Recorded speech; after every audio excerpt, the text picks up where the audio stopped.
Solomon, or 1 Kings chapter 11, Solomon's wives.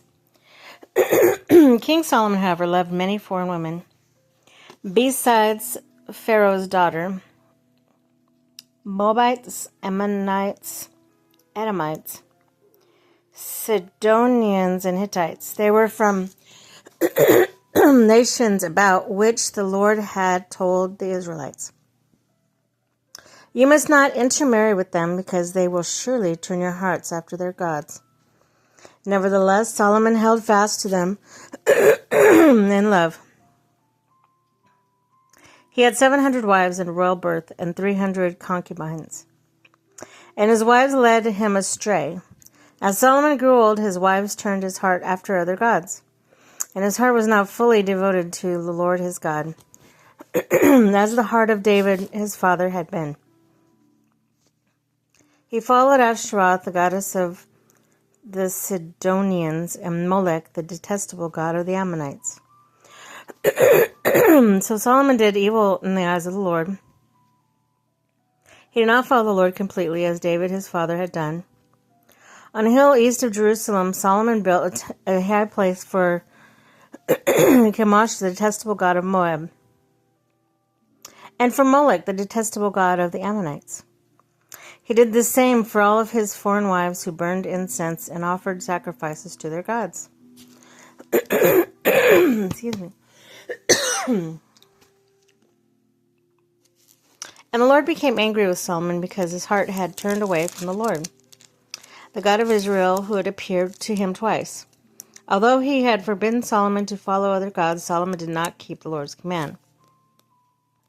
So the Lord said to Solomon, "Since this is your attitude, and you have not kept my covenant and my decrees, which I commanded you, I will most certainly tear the kingdom away from you and give it to one of your subordinates. Nevertheless, for the sake of David your father, I will not do it during your lifetime. I will tear out of it in the hand of your sons. Yet I will not tear the whole kingdom from him, but I will give him one of tribe for the sake of David my servant, and for the sake of Jerusalem which I have chosen." Solomon's adversaries. Then when the Lord raised up against Solomon an adversary, Hadad the Edomite, from the royal line of Edom. Earlier, when David was fighting with Edom, Joab, the commander of the army, who had gone up to bury the dead, had struck down all the men from Edom. Joab and the Israelites stayed there 6 months until they had destroyed all the men of Edom. But Hadad still only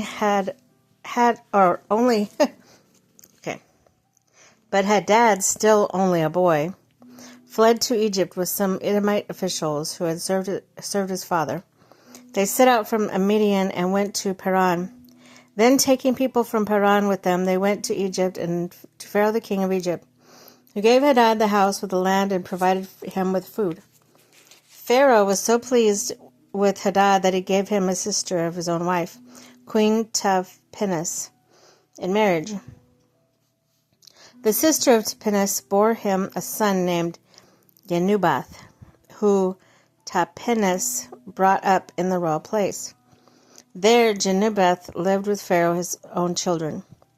While he was in Egypt, Hadad heard that David rested with his ancestors and that Joab, the commander of the army, was also dead. Then Hadad sent to Pharaoh, "Let me go, that I may return to my own country. What have you lacked here that you want to go back to your own country?" Pharaoh said. Pharaoh asked. "Nothing," Hadad replied, "but let me go." And God raised up Solomon.